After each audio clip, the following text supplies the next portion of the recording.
Guys, ഞാനൊരു കാര്യം പറയട്ടെ. നമ്മളിപ്പോൾ മീനൊന്നും വാങ്ങിച്ചില്ലെങ്കിൽ ഒരു ദിവസം മൊത്തം ഫിഷ് മാർക്കറ്റിൽ സ്പെൻഡ് ചെയ്തിട്ട് നമ്മൾ വീട്ടിലോട്ട് വരുവാണെന്നുണ്ടെങ്കിൽ നമുക്ക് മീനിന്റെ മണം ഉണ്ടായിരിക്കത്തില്ലേ? അതേസമയം നമ്മളതൊരു പെർഫ്യൂം ഷോപ്പിലാണ് സ്പെൻഡ് ചെയ്യുന്നുണ്ടെങ്കിലോ, നമ്മൾ പെർഫ്യൂം ഒന്നും അടിച്ചില്ലെങ്കിലും നമുക്ക് നല്ല പെർഫ്യൂമിന്റെ മണമായിരിക്കും. ശരിയല്ലേ? പരദൂഷണം പറഞ്ഞു നടക്കുന്ന ആളുകളുടെ കൂട്ടത്തിൽ കുറച്ച് നാൾ നിങ്ങളൊന്ന് കമ്പനി അടിച്ചു നോക്കിയേ. കുറച്ച് നാൾ കഴിയുമ്പോൾ നിങ്ങളും പരദൂഷണം പറഞ്ഞു തുടങ്ങും. ഇനി കാണുന്നതിൻ്റെ അകത്ത് എല്ലാം കുറ്റം മാത്രം കണ്ടുപിടിക്കുന്ന കുറച്ച് ടീംസ് ഉണ്ട്. അവരുടെ കൂട്ടത്തിലാണ് നിങ്ങളുടെ കമ്പനി എന്നുണ്ടെങ്കിൽ കുറച്ച് കഴിയുമ്പോൾ നിങ്ങൾ കാണുന്ന എല്ലാ കാര്യത്തിലും കുറ്റവും കുറവും മാത്രമേ ഉണ്ടാകത്തുള്ളൂ.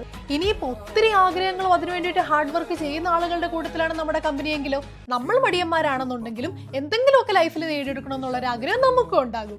അതുപോലെ തന്നെ നല്ല പോസിറ്റീവായിട്ടുള്ള എല്ലാ കാര്യത്തിലും ഗ്രേറ്റ്ഫുൾ ആയിട്ടുള്ള ആളുകളുടെ കൂട്ടത്തിലാണ് നമ്മുടെ കമ്പനി എന്നുണ്ടെങ്കിൽ നമ്മുടെ ലൈഫിലുള്ള പ്രശ്നത്തെക്കാൾ കൂടുതൽ നമ്മുടെ ലൈഫിൽ എന്തൊക്കെയുണ്ട്, ഇനി എന്തൊക്കെ സൗഭാഗ്യങ്ങൾ നമുക്ക് നേടാമെന്നുള്ളതായിരിക്കും നമ്മൾ ചിന്തിക്കുന്നത്. എന്തുകൊണ്ടാണ്?